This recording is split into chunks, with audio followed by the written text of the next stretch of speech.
Рахмат, Айда Камчыбековна. Урматтуу өкмөттүн өкүлү. Сиздер кече кыйпылыктап киргизе албай койгон, бүгүн акырын киргизип койгон Кыргыз Республикасынын бюджетин 2020 жылкы бюджетин өзгөртүү боюнча мыйзам долбоорун барактап чыктым да. Анан таң калдым атан көрү. Силер мындай кылыпсыңар. Жогорку кеңештин бюджетин 80 миллион сомго кесипсиңер, 10%. Генеральный прокуратураныкын 602 миллионда 587, 15 миллионга азайтыпсыңар дагы 2,16%. Каржы министрлиги өзүнүн бюджетин 467 миллиондан 445 миллионга, 21 миллионга азайттыр, 4,16%.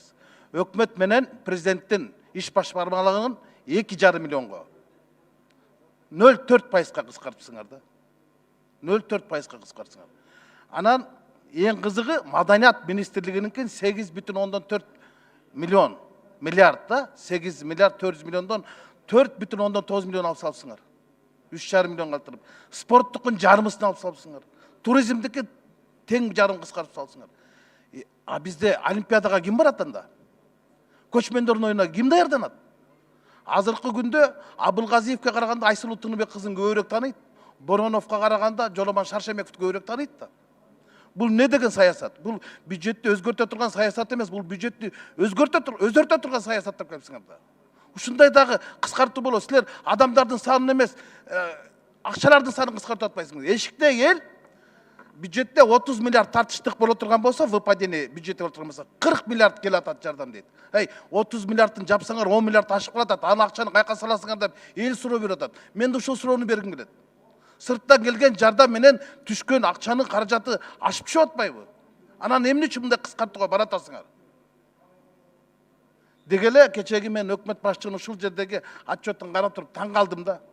2 жылда эчтеке кылбаган өкмөт 3-чү жылда бирдек кылабы? Маселен 2 жыл кысыр калган уйду ээси 3-чү жылда үмүт этпейт, же казанга салат, же базарга салат. Ушундай. Анан кече айтып атат, биз эми аракет кылабыз депчи. Дарамет болбосо аракет кылгандын эмне пайдасы бар?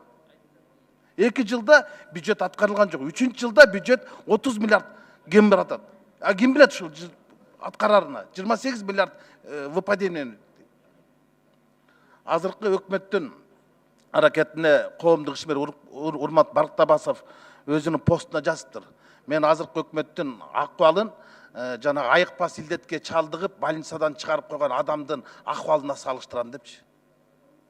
Мен дагы туп-туура ошол тастыктамага кошулам да. Быйылкы жылы деле өкмөт ушундай аракети менен жылдын этегинде элдин эле шооруна калат да. Ошондуктан мыногу маданият менен спортко болгон мындай мамиле бул мамлекеттик саясат эмес.